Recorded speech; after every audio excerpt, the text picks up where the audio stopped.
Hey guys, Rick Hogg with War HOGG Tactical. I want to talk to you about the Ghost Reload. So a lot of you are probably wondering, hey, what is this Ghost Reload?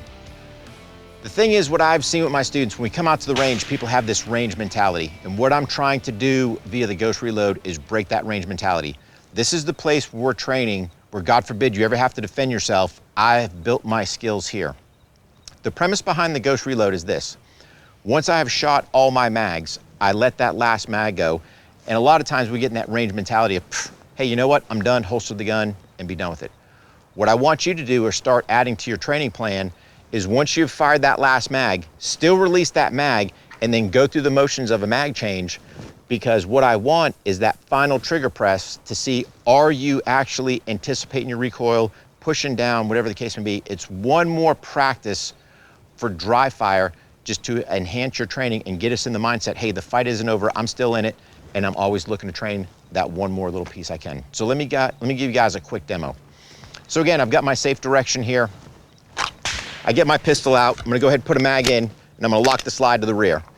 So imagine if you would, hey, I'm out here shooting, I'm all out of ammo, that's fine. The premise being is once I'm done, I release the mag, I'm still making my sweep like I normally would.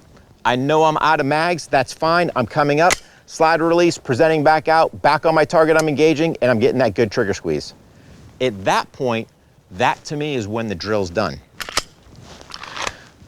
I just want to sit there and change your mindset a little bit of, hey, I got it. You fired the last shot. There's nothing else there. This gives me one more repetition that I can practice. Go ahead, put on your eyes and ears. Let me give you a quick live fire demo.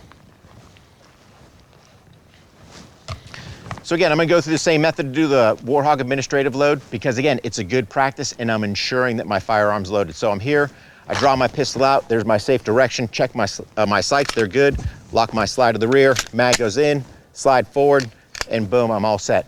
So what you'll see is I know I've got no more rounds in my mag pouch, or no more mags in my mag pouch, that's fine. One round in the chamber, one round's gonna fire, and you're gonna see me go through the War HOGG Ghost Reload.